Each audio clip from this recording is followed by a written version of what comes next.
अस्सलामुअलैकुम, welcome to my channel खौफनाक कहानियाँ विथ माजिद।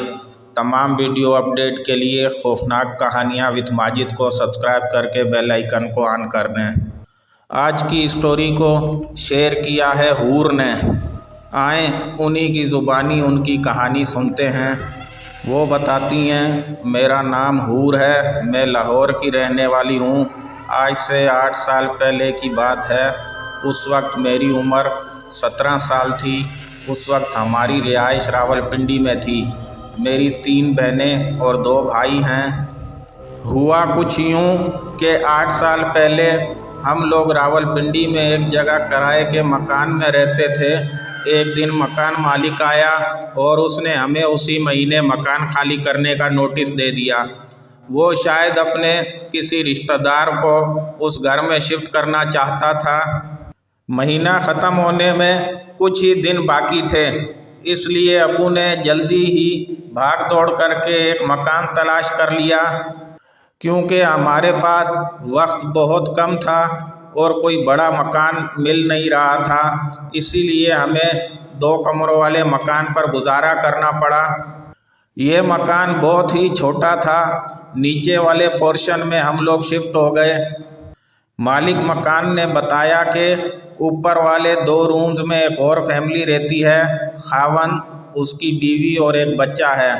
लेकिन ये लोग ज़्यादातर अपने गांव में ही रहते हैं, यहाँ कभी कभी चक्कर लगाते हैं। ऊपर वाली फैमिली ने सिर्फ अपने कमरों को ही ताला लगाया हुआ था, क्योंकि ऊपर वाले पोर्शन का दरवाज़ा खुला हुआ था, इसलिए हम उस छत पर आसानी से जा सकते थे। एक मर्तबा हम सब बहन भाई ऊपर छत पर चले गए। वहाँ हम लोग घर का कोई काम करने के लिए गए थे। ऊपर वाले एक रूम में शीशे की खिड़की लगी हुई थी। ना जाने मेरे दिल में क्या बात आई और मैं उस शीशे से झांक कर अंदर देखने लगी। कमरे के अंदर 2 चारपाइयाँ मौजूद थी। फिर मैंने देखा कि कमरे के अंदर एक आदमी है और वो उन चारपाइयों के इर्द गिर्द घूमकर चक्कर लगा रहा है। अंदर आदमी को देखकर मैं डर गई। मैं जल्दी से दूर हट गई और अपनी बहन को बताया कि कमरे के अंदर कोई आदमी है। मेरी बहन ने जब ये सुना तो मुझे डांटा कि तुम घर के अंदर क्यों झांक रही हो, अंदर उनकी फैमिली होगी। लेकिन मैंने आपी को बताया कि आपी, कमरे को तो बाहर से ताला लगा हुआ है, फिर कोई अंदर कैसे जा सकता है। मेरी आपी ने मुझे कहा कि वो लोग शायद हिफाजत के लिए किसी को अंदर छोड़ गए होंगे, तुम्हारा क्या लेना देना है, चलो हम अपने पोर्शन में वापस चलते हैं, किसी के घर झांकना अच्छी बात नहीं। उस वक्त मेरे ज़हन व गुमान में भी नहीं था कि ये जिन्नात भी हो सकते हैं। मैं तो यही समझी थी कि शायद अंदर कोई आदमी मौजूद है। उस दिन के बाद हमारे घर में अजीब व गरीब किस्म की हरकतें शुरू हो गईं। मैंने नीचे आकर अम्मी को बताया कि ऊपर वाले कमरे में कोई आदमी है, लेकिन अम्मी ने मेरी बात पर कोई ध्यान नहीं दिया। उसके बाद ऐसा हुआ कि एक दिन मैं किचन में काम कर रही थी। मेरी बड़ी बहन मेरे पास आई और मुझे कहने लगी, तुम यहाँ हो तो फिर कमरे में कौन थी। मैंने कहा, आपी, मैं तो कब से किचन में काम कर रही हूँ। आपी ने कहा, नहीं नहीं, अभी मैंने तुमको अपने कमरे के पास देखा था। मैं कमरे से बाहर निकलने लगी तो तुम कमरे के सामने ही खड़ी थी। मुझे देखकर तुम मुस्कुराने लगी और खिड़की के पर्दे के पीछे चली गई। फिर तुमने पर्दे के पीछे से मुझे इशारा किया और अपनी तरफ बुलाया। जब मैं वहाँ गई तो वहाँ तुम नहीं थी, मतलब कोई भी नहीं था। मैं ये देखकर डर गई और भागकर यहाँ आ गई। मैंने आपी की तरफ देखा तो आपी वाकई बहुत डरी हुई थी। खैर, उसके बाद ये बात रफा दफा हो गई। कुछ दिन बाद ऐसा हुआ कि मैं सहन में बैठी पाइप चलाकर कपड़ों समेत नहा रही थी। मुझे ऐसा महसूस हुआ जैसे मुझे कोई देख रहा हो। मैंने जब इधर उधर देखा तो ऊपर वाले किचन की खिड़की से कोई नीचे हमारे सहन में झांक रहा था। उस बंदे ने बहुत बड़ी पगड़ी पहनी हुई थी, अजीब सा कोई बड़ी उम्र का आदमी मालूम होता था। वो मुझे नहाता देखकर हंस रहा था। मैं जल्दी से एक साइड पर हो गई। मुझे उस बंदे पर बहुत गुस्सा आया कि ये कैसे किसी के घर में इस तरह झांक सकता है। मैंने ये बात अम्मी को बताई और जब अम्मी ऊपर वाले पोर्शन में गई तो वहाँ पर तो कोई था ही नहीं, तो हम किसको कुछ कहते। ये बात भी इसी तरह आई गई हो गई। कुछ दिनों बाद मेरी फूफी, जिसकी नई नई शादी हुई थी, अपने शौहर के साथ हमारे घर रहने के लिए आई। उन लोगों को जल्दी उठकर नाश्ता करने की आदत थी। मैं सुबह सवेरे सबसे पहले उठकर नमाज पढ़ती थी, इसीलिए नाश्ता बनाने की ड्यूटी मेरी लगी। मैं सुबह सवेरे उठ गई। उस वक्त काफ़ी हद तक अंधेरा था। मैंने वुज़ू किया और उसी खिड़की के पास जहाँ पर मेरी आपी ने उस लड़की को गायब होते हुए देखा था, नमाज पढ़ने लगी। मुझे ऐसा महसूस हुआ कि थोड़ी थोड़ी देर के बाद किसी औरत के सिसकियाँ लेने की आवाज़ आती है, जैसे कोई औरत हल्की आवाज़ में रो रही हो।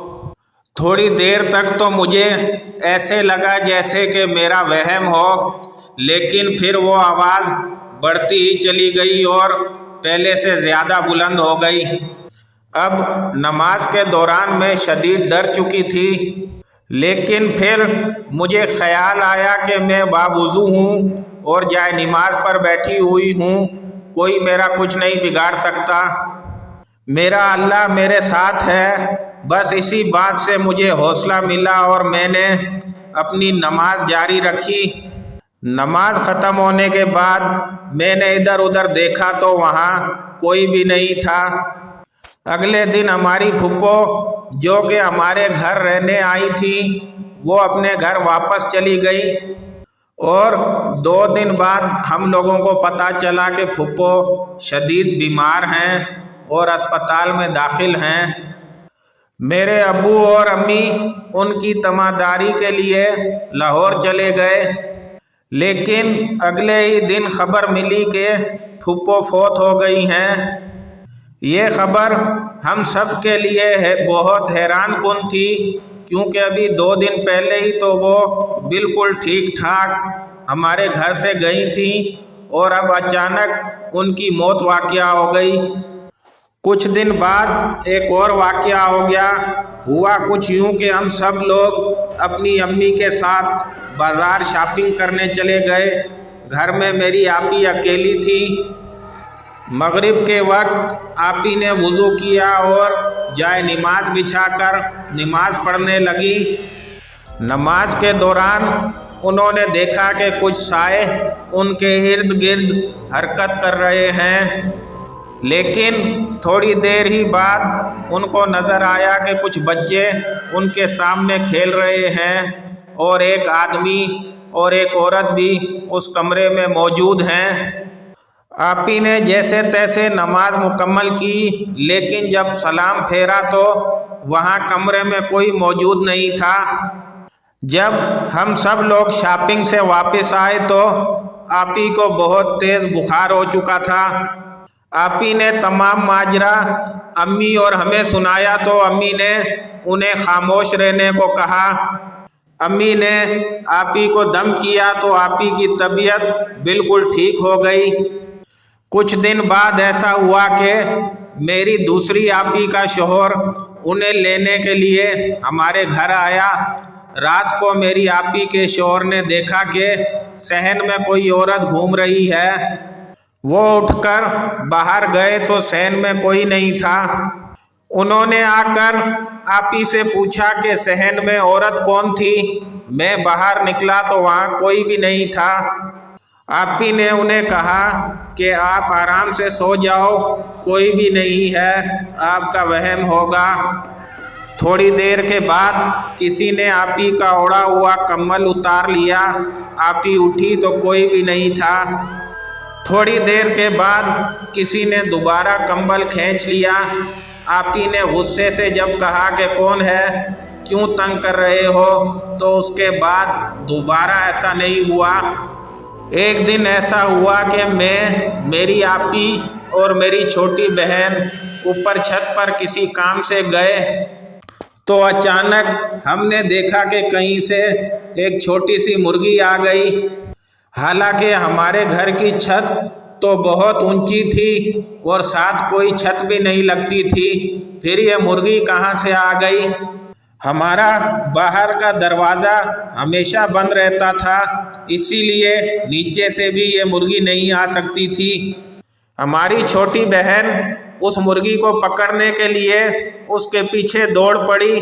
छोटी बहुत तेज भाग रही थी, लेकिन वो मुर्गी फिर भी उसके हाथ में नहीं आ रही थी। छोटी दौड़ते दौड़ते सीढ़ियों से नीचे उतरने लगी तो मैं और आपी भागकर छोटी के पीछे चले गए कि कहीं उसे कुछ हो ना जाए। वो मुर्गी दौड़कर दूसरे किराएदारों के घर में घुस गई। घर के अंदर एक किचन था। वो किचन भी बहुत अजीब सा था। मिट्टी से बना हुआ एक छोटा सा कमरा था, जिसके अंदर सिर्फ एक मिट्टी का चूल्हा ही था। चूल्हे के बिल्कुल सामने वाली दीवार के अंदर एक बड़ा सा सुराख टाइप था, जिसके अंदर एक छोटा बच्चा आसानी से जा सकता था। वो मुर्गी भागकर उस किचन में गई और जाकर उस सुराख के अंदर घुस गई। छोटी भी उसको पकड़ने के लिए उस सुराख के अंदर घुसने लगी। तभी आपी ने पीछे जाकर छोटी को पकड़ लिया। हम लोग उसी वक्त वापस अपने वाले पोर्शन में आ गए। वो मुर्गी कहाँ से आई थी और फिर कहाँ गायब हो गई, कोई पता नहीं चला और उसके बाद वो दोबारा कभी नज़र नहीं आई। मैं आप लोगों को एक बात और बता दूं कि मेरी अम्मी के साथ एक जिनज़ादा था। वो अक्सर अम्मी के अंदर हाजिरी दिया करता था। वो जिन बचपन से ही अम्मी के साथ था और हम लोगों से अक्सर बातें भी किया करता था, तो हम लोग उससे मानूस हो गए थे। हमें उससे बिल्कुल भी डर नहीं लगता था। वो जिन सिर्फ जुमेरात वाले दिन अम्मी के अंदर हाजिरी दिया करता था, लेकिन अब जब से ये सब वाक़यात शुरू हुए थे तो वो जिन अक्सर अम्मी के अंदर हाजिरी देने लगा। हम देखते थे कि अब अम्मी अक्सर जलाल में होती और सहन में घूमते हुए ऊपर वाली छत की तरफ देखती रहती थी और साथ ही एक उंगली से आसमान की तरफ इशारा भी करती रहती थी, जैसे किसी को कह रही हो कि तुम लोगों ने ऊपर ही रहना है, नीचे नहीं आना।